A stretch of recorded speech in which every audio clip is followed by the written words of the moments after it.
Antarctica की ठंडी बर्फ में पेंगुइनों की एक छोटी सी बस्ती रहती थी।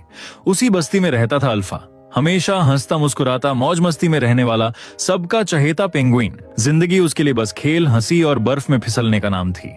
लेकिन जिस दिन उसने पहली बार जीवा को देखा, उस दिन अल्फा की धड़कनें बदल गईं। जीवा छोटी सी, बेहद खूबसूरत, शांत आंखों वाली एक पेंगुइन, वो बस अल्फा को ही देख रही थी और अल्फा एक नजर में ही उससे प्यार कर बैठा।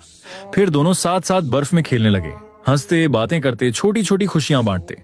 अल्फा हर पल यही चाहता था कि जीवा कभी उससे दूर न जाए। एक दिन दोनों रोज की तरह साथ बैठे थे। तभी अल्फा ने जीवा से पूछा, तुम्हारा सबसे बड़ा सपना क्या है? जीवा ने कुछ नहीं कहा, बस सामने दिख रहे बर्फ से ढके ऊंचे पहाड़ों की ओर इशारा किया। अल्फा कुछ समझ नहीं पाया। तब जीवा ने कहा, मेरा सपना है कि मैं उन पहाड़ों को सामने से देख सकूं, उन पर चढ़ सकूं और सबसे ऊंची छोटी से खूबसूरत नजारों के बीच तुम्हारा नाम पुकार सकूं। जीवा की बात सुनकर अल्फा हंस पड़ा। उसने कहा, वहां ना पानी है ना खाना, वहां जाना नामुमकिन है। इसी बात पर दोनों के बीच हल्की सी नोक-झोंक हुई, लेकिन प्यार वैसा ही रहा। कुछ समय बाद अचानक जीवा की तबीयत बिगड़ने लगी। अल्फा ने उसका बहुत ख्याल रखा, दिन रात उसके पास रहा। लेकिन देखते ही देखते 1 महीने में जीवा ने अपनी सांसें छोड़ दी। जीवा के जाने से अल्फा पूरी तरह टूट गया। जिसके साथ उसने अपनी पूरी जिंदगी सोची थी, वो अब उसके साथ नहीं थी। कुछ समय बीता। खाने की तलाश में पूरी पेंगुइन बस्ती को वो जगह छोड़नी पड़ी।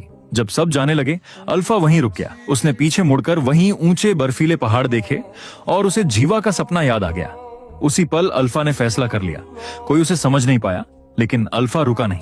वो आगे बढ़ता गया, चलता गया और आखिरकार उन पहाड़ों की चोटियों तक पहुंच गया। उसे पता था वहां ना खाना है ना पानी, वहां वो मर जाएगा। लेकिन यही तो उसका सपना था। अपने प्यार के लिए उसने जीवा के सपने को अपना सपना बना लिया था। अपने आखिरी 7 मिनटों में अल्फा की आंखों के सामने उसकी पूरी जिंदगी घूम गई। जीवा के साथ बिताए हर पल, हर हंसी, हर सपना। वो जानता था कि अब वो मरने वाला है, लेकिन उसके चेहरे पर सुकून था, क्योंकि उसने जीवा को अपने अंदर जिंदा रखा था, उसके सपने को जिया था।